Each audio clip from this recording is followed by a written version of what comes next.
जय श्री कृष्ण दोस्तों, आज हम आपको लेकर चल रहे हैं राजस्थान की उस ऐतिहासिक जगह पर जहां वीरता, शौर्य और बलिदान की अनोखी कहानी लिखी गई, हल्दी घाटी। सबसे पहले पहुंचे हम उस स्थल पर जहां मेवाड़ के महाराणा प्रताप और मुगल सेना के बीच भयंकर युद्ध हुआ। कहते हैं इस युद्ध में चारों तरफ पीली मिट्टी खून से लाल हो गई थी, इसलिए इस जगह का नाम पड़ा हल्दी घाटी युद्ध स्थल। इसके बाद हम उस स्थान पर गए जो महाराणा प्रताप के सबसे वफादार साथी चेतक से जुड़ा हुआ है। हल्दी घाटी की लड़ाई में घायल होने के बावजूद चेतक महाराणा प्रताप को अपनी पीठ पर सुरक्षित निकाल कर लाया। यहाँ उसकी समाधि बनी हुई है। चेतक सिर्फ एक घोड़ा नहीं बल्कि बलिदान और वफादारी का प्रतीक है।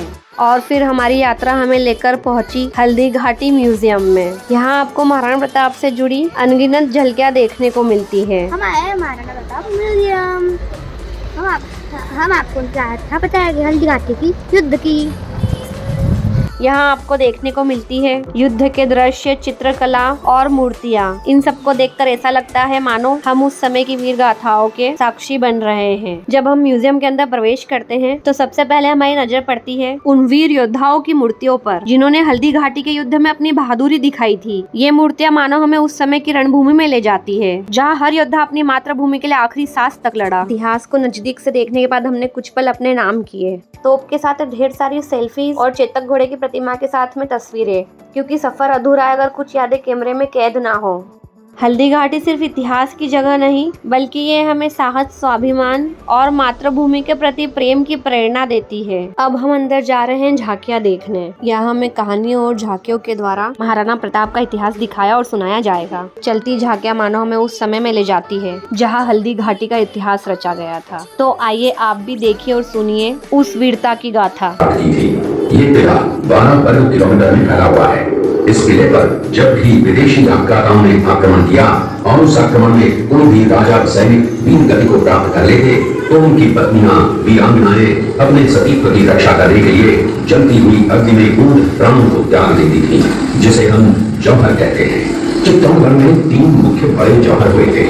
प्रथम जौहर 1303 ईस्वी में रानी पद्मिनी ने 16,000 स्त्रियों वीरांगनाओं के साथ जौहर किया था, सिर्फ अल्लाउद्दीन खिलजी जी के कारण। दूसरा जौहर 1535 ईस्वी में गुजरात के शासक बहादुर शाह के आक्रमण के कारण रानी कर्मावती ने वीरांगनाओं के साथ किया।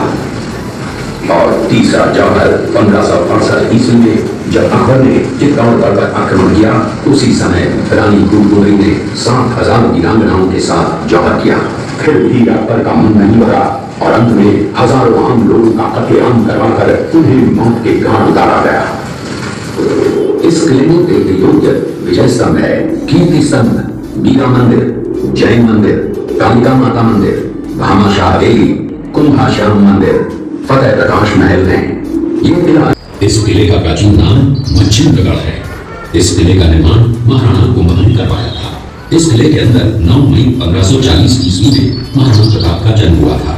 इस किले की ऊंचाई समुद्र तल से 3568 फीट की है।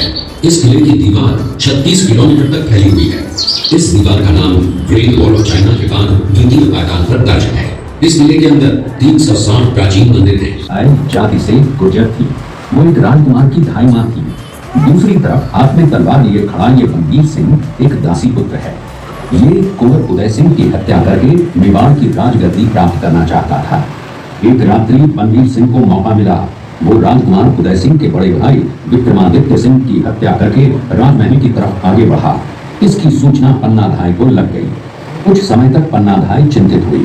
तभी पन्नाधाय ने अपने पुत्र चंदन को राजसी कपड़े पहनाकर पलंग पर सुला दिया और उदय सिंह को एक टोकरी के अंदर छिपाकर पत्तों से ढक के महल के बाहर निकालकर गुप्त रास्ते से कुंभलगढ़ भेज दिया।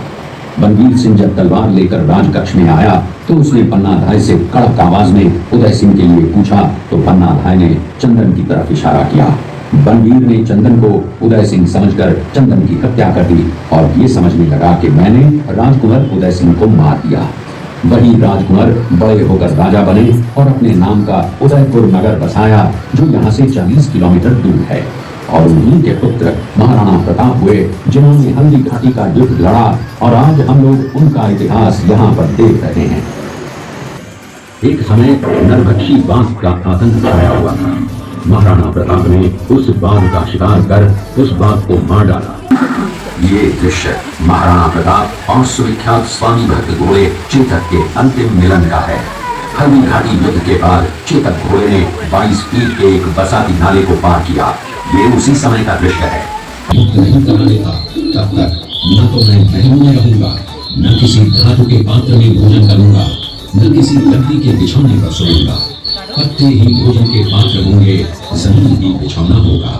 इस प्रतिज्ञा का पालन उन्होंने 21 वर्षों तक जंगलों में रहकर किया। इस दृश्य में देखिए महाराणा प्रताप वृक्ष के नीचे बैठकर पत्तों पर खाना खाते थे। इसी कारण हम आज भी महाराणा प्रताप को श्रद्धा व सम्मान से याद करते हुए देशभक्ति की प्रेरणा प्राप्त करते हैं। सेना को संगठित किया, सैन्य शक्ति को बढ़ाया और मेवाड़ मातृभूमि को आजाद करवाया। झांकियां देखने के बाद में दिखाई गई हमें एक फिल्म जो महाराणा प्रताप के जीवन पर आधारित थी। इस फिल्म के जरिए उनके संघर्ष, त्याग और वीरता को गहराई से समझने का मौका मिला।